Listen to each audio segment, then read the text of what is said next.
When the price of bagged soil keeps climbing and the quality isn't always guaranteed, many gardeners turn to homemade mixes. Building soil from scratch not only saves money in the long run, it also gives you control over what goes into your beds. No mystery fillers, no unwanted chemicals, just the right balance of structure, drainage, and fertility. A good homemade soil recipe is like a strong foundation for a house. Without it, even the healthiest seedlings will struggle. Good soil mixes always start with structure. The backbone of any soil recipe is material that gives structure and holds nutrients without compacting. Many gardeners reach for topsoil, sandy loam, or even aged sod that's been broken down. The best structure comes from using about 1/3 of your mix as mineral soil. If you can find a local bulk supplier, purchase screened topsoil and test it for drainage by soaking a handful and squeezing it. If it crumbles instead of sticking like clay, it's ready for use. Some gardeners mix sod that has been piled, covered, and allowed to decompose for a season. This breaks down into a friable, nutrient-rich base that blends beautifully with compost. Compost provides life and fertility. The second third of your soil recipe should be compost. This is the heart of the mix, where organic matter fuels microbial activity and feeds plants throughout the season. Homemade compost from kitchen scraps, yard waste, and aged animal manures works best. A simple mix is equal parts grass clippings and dried leaves, layered with kitchen scraps and turned every few weeks.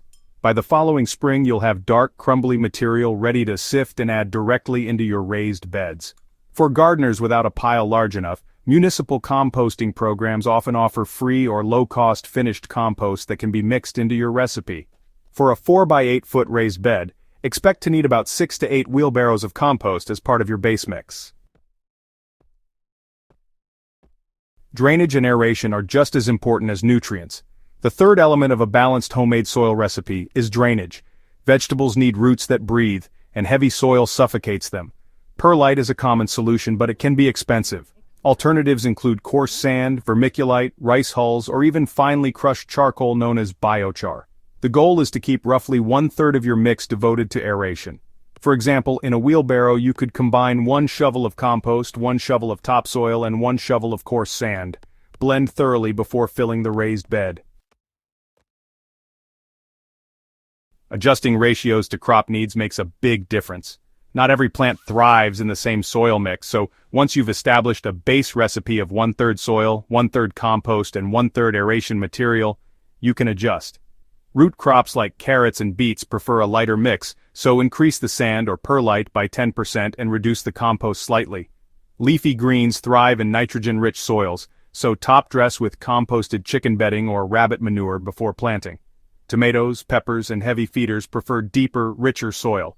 In this case, add aged cow manure at a ratio of 1 part manure to every 4 parts soil mix. Always let manures compost fully to prevent burning young plants. Building soil directly in the bed saves time and money. Another approach is to skip mixing in a wheelbarrow and layer materials directly into a new raised bed. Start with sticks, branches, or coarse wood chips at the bottom for drainage. Add 6 inches of shredded leaves or straw, followed by a thick layer of kitchen scraps or green yard waste. Cover with a few inches of compost and topsoil. Over the course of a season, this lasagna-style layering breaks down into rich, fertile soil. By the following spring, you'll have a living bed ready for planting without hauling in loads of bagged soil. Testing and maintaining balance keeps the mix productive. Even the best homemade soil recipe needs checking over time. Soil pH, for example, can make or break a harvest. Vegetables generally prefer a pH between 6.0 and 7.0. Simple test kits from garden centers allow you to check this in minutes. If the soil is too acidic, add finely ground agricultural lime at a rate of 1 cup per square yard and mix it in well. If it's too alkaline, a sprinkling of sulfur or coffee grounds will gradually bring it down. Every fall, add 2 to 3 inches of fresh compost as a top layer. By spring, it will have worked into the soil naturally, replenishing nutrients and microbial life. For a single raised bed measuring 4 by 8 feet and 12 inches deep, you'll need about 1 cubic yard of material. A reliable recipe looks like this: 4 wheelbarrows of screened topsoil, 4 wheelbarrows of finished compost, and 4 wheelbarrows of coarse sand or perlite. Mix thoroughly or layer directly into the bed. For heavy-feeding crops, add a half wheelbarrow of well-aged manure. After filling, water thoroughly to settle the soil. Within a few days, it will be ready for planting. This mix is light enough for roots to spread, fertile enough to support a long growing season, and structured enough to resist compaction. Building soil is an ongoing process, not a one-time task. The truth is, even the best homemade recipe is just the beginning.